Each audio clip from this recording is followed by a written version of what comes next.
Na sam początek wybieramy się do oddalonego godzinę drogi od Splitu miasteczka Plimosten, gdzie pokażemy Wam jego niespotykany kształt, klimatyczne stare miasto i plaże jak z bajki.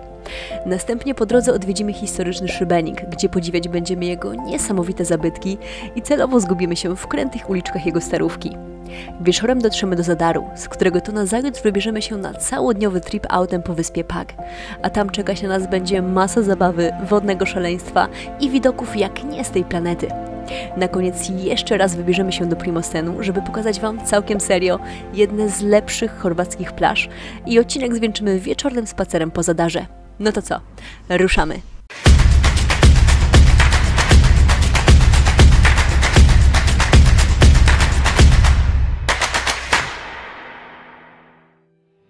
Właśnie wracamy z przepięknej wyspy Braś, na której spędziliśmy kilka dni i teraz prosto z promu przemieszczamy się w kierunku Zadaru, zahaczając po drodze kilka ciekawych miejsc.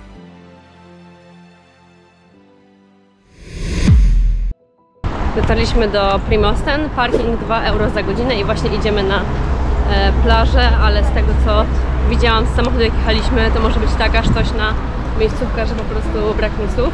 Let's go. Malownicze miasteczko Plimosten, położone w sercu Dalmacji, w połowie drogi między Szybenikiem i Trogirem, to jedno z bardziej urzekających miejsc turystycznych w Chorwacji. Dawna wioska rybacka zachwyca romantyczną starówką, niesamowitymi plażami, klimatycznymi budynkami i przede wszystkim zapierającymi dech w piersi widokami z lotu ptaka. Tak to wygląda. Miejscówka jest po prostu niebiańska.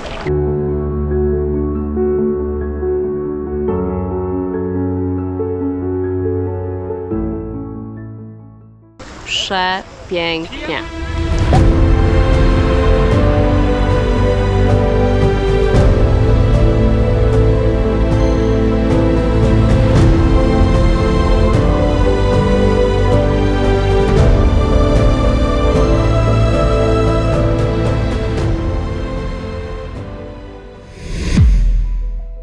Idziemy sobie właśnie tutaj przez promenadkę w Plimostenie, magnesik kupiony. Jest super, jesteśmy oczarowani, jak na razie miejscówka jedna z lepszych i chcielibyśmy tutaj zostać na dłużej, bo jest po prostu przepięknie. Podczas spaceru promenadą można oczywiście znaleźć szereg pysznych restauracji i sklepików z pamiątkami. Nasz magnesik już zasilił lodówkowe szeregi. Stare miasto usytuowane jest na niewielkim półwyspie i połączone z resztą miasta groblą. Na sam start wita nas pozostałymi po fortyfikacji bramą i murami, za którymi kryją się wąskie i kręte uliczki, gęsta zabudowa, domy z kamienia przykryte czerwoną dachówką, górujące nad miastem kościół, piękne plaże i błękitne morze. A, i niemal bym zapomniała, przepyszne lody na głównym placyku. Świetna lodziarnia, 2 euro. Pan mi dał niby pół na pół, a tak naprawdę mam 2 gałeczki. To miasto jest coraz lepsze z każdą sekundą. Bellissimo.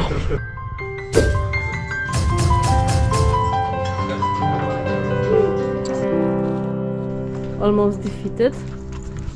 A po jedzonku w restauracji mały swim na deser.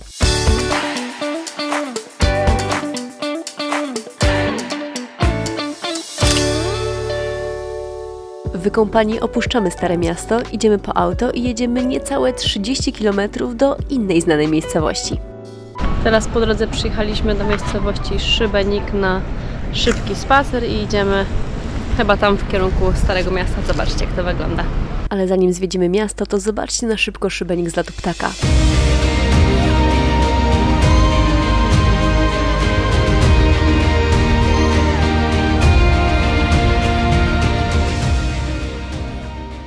Usytuowany tuż nad brzegiem morza i przy ujściu rzeki Krka, Szybenik jest miastem niezwykle malowniczym, klimatycznym i pełnym historii.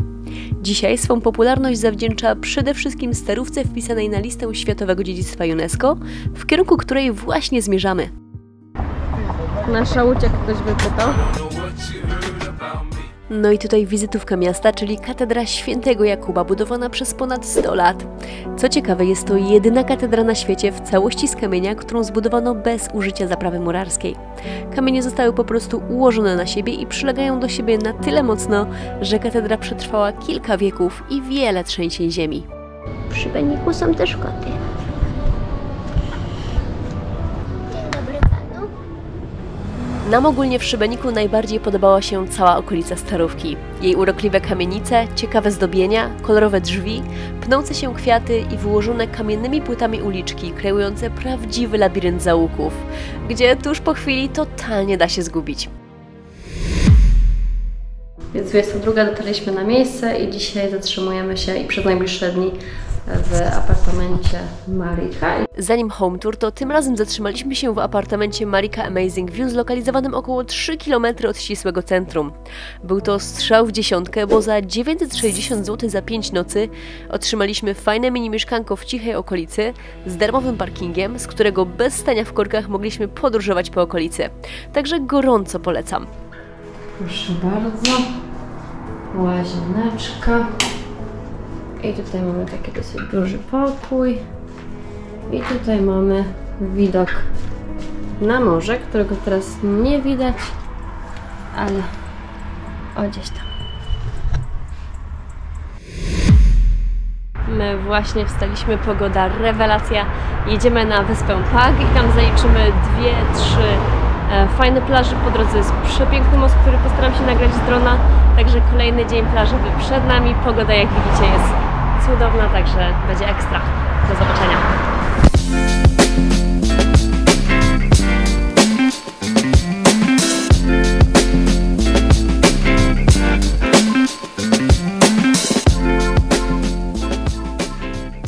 Pag to 5. co do wielkości chorwacka wyspa, na której czekają na Was inne widoki niż te, które standardowo kojarzą nam się z Chorwacją. Nie bez powodu wyspa ta nazywana jest księżycową. A wynika to z faktu, iż znaczna część wyspy jest jałowa i skalista. Niemniej jednak miejsce jest bardzo ciekawe i z przyjemnością Was po nim oprowadzę.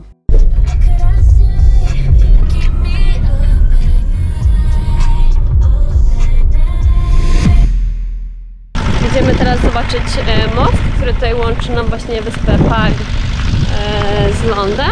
Mierzący 300 metrów paski most od 1968 roku łączy wyspę Pag z lądem i tym samym daje możliwość dostania się na nią inną drogą niż morska.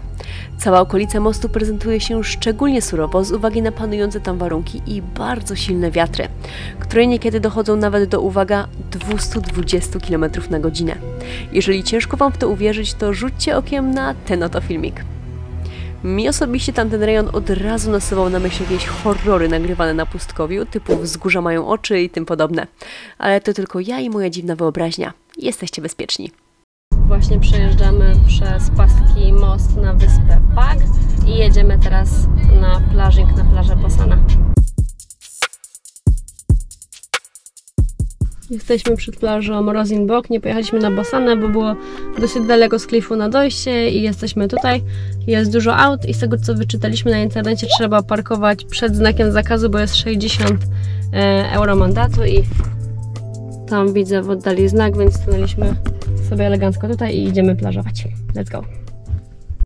Ogólnie nie wiemy, gdzie jest wejście, bo Google nie mówią, komentarze też nie mówią, więc zgadujemy, że jest to tutaj.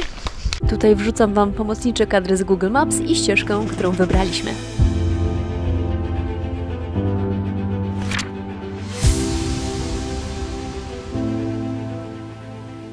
Zakazaną drogą, ale chyba doszliśmy. Na plaży Rosenborg została nas cisza i spokój, więc pochillowaliśmy trochę i chwilę później wyruszyliśmy dalej w drogę. Teraz przemieszczyliśmy się na Planinka Beach, idziemy sobie na plac zabaw znowu. Na braci tak nam się spodobał ten dmuchaniec, że i teraz nie mogliśmy sobie tego odmówić.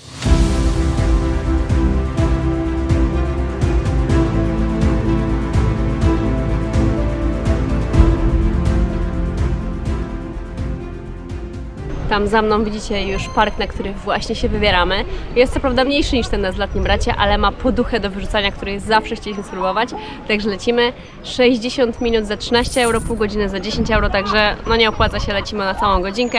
I tutaj za mną ta cała plaża i cały kompleks. Myślę, że z 2 godzinki na spokojnie tutaj zostajemy. Także chill, szaleństwo wodne i co? Relaksik. No to co? Ubieram się i lecimy na park. To jest niezła beka. You at a bad time. The dial tone is like a flat line. This isn't really what I had in mind.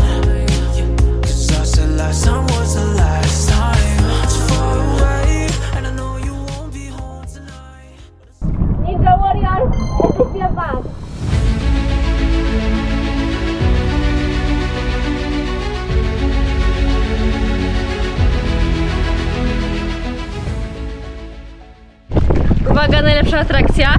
Najtrudniejsza część. Wejść na koniec. Looking at you, and they don't see you like I do. Jeśli zastanawiacie się, czy bolało, to tak. Kurde, dron został. Po tym wszystkim daliśmy sobie jeszcze godzinkę na plaży Planika, więc pozwólcie, że pokażę ją wam w całej okazałości.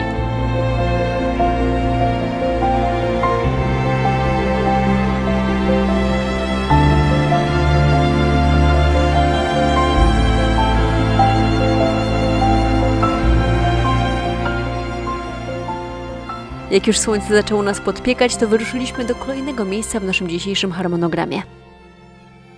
No i przez Wertepy dotarliśmy właśnie na plażę Rucica.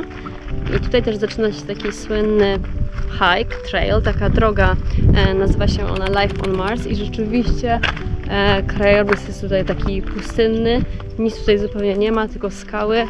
Wygląda to bardzo ciekawie i potem chcę przelecieć dronem i pokazać wam, jak to wygląda, bo naprawdę robi wrażenie. Na szlaku Life on Mars co roku w marcu odbywa się wyścig, gdzie uczestnicy w zależności od kondycji fizycznej mogą wybierać między 3 trasami. 7-kilometrowa Light, licząca 15 km Active oraz 24-kilometrowa Challenger. Co roku ta impreza zrzesza masę uczestników, bo jest to ponoć jeden z piękniejszych i bardziej osobliwych szlaków w Chorwacji. Jest parking, dużo aut tutaj stoi. Z tego co widzę, nie jest płatny, także elegancko, a my idziemy właśnie na plażę.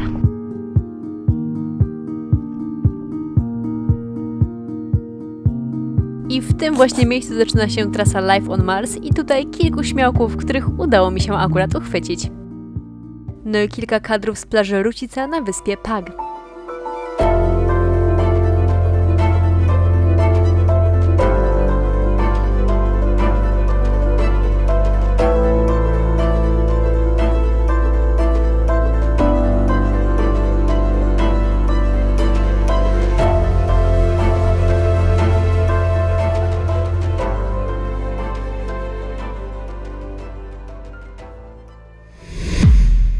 Po drodze zajechaliśmy do Tomiego Popicie i tutaj się okazało, że całkiem niezła plaża jest, więc zatrzymamy się na sekundkę. I tak oto całkiem przypadkiem natknęliśmy się na resortową miejscowość Novalia, która była bardzo zadbanym nadmorskim miasteczkiem z wieloma knajpkami, ogólnodostępną plażą, długą promenadą, portem, pięknymi palmami dookoła i zatopioną hulajnogą.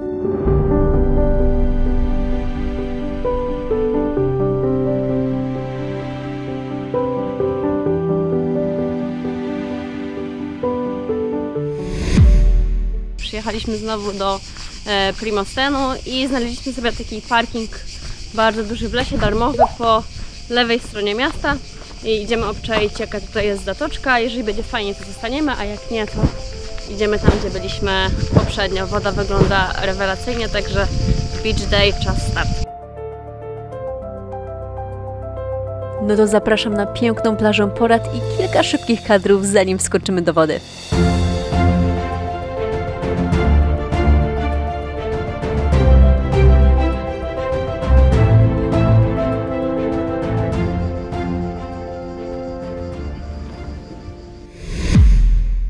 Nie no, powiem wam, że plaża jest rewelacyjna, woda jest po prostu krystalicznie czysta, Primosten jest po prostu top notch, także rureczka, tutaj mam maseczkę i idę trochę posnurkować sobie.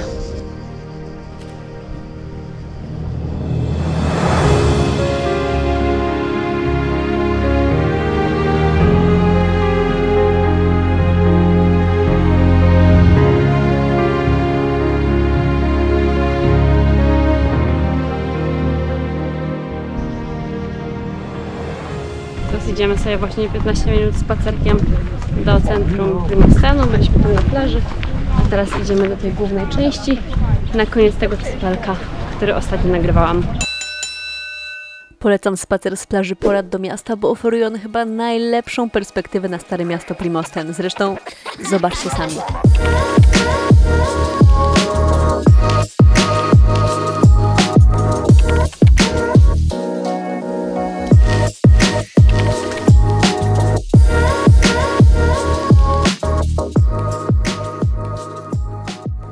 Jesteśmy ponownie tutaj w starej części Primostanu i idziemy na te pyszne lody. 2 euroski i 2 porcyjki w cenie jednej. Jeszcze Bafalito gratis. To jest to. Teraz jesteśmy właśnie na szczycie tego półwyspu. Woda dalej jest sztos. Woda tutaj w Primostanie to są po prostu istne Malediwy. Zobaczcie na to.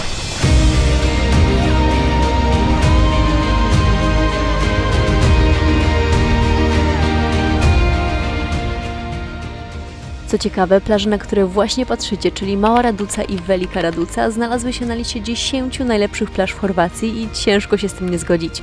Plotki głoszą, że nawet sam George Bush co roku spędza wakacje w Primostanie. I patrząc na te plaże, chyba wiem dlaczego.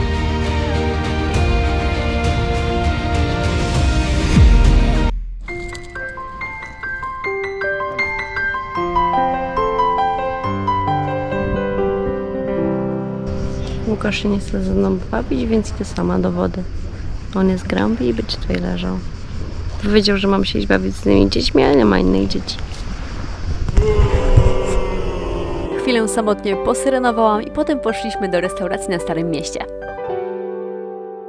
Zdradzę Wam jeszcze jedną miejscówkę godną polecenia, gdzie niestety nie dotarliśmy, czyli Statue of Our Lady of Loreto, czyli 17-metrową figurę, z której można podziwiać najbardziej spektakularne widoki na Primostan. Zobaczcie sami. Umyci po całym dniu plażowania, wyruszamy na miasto w Zadarze.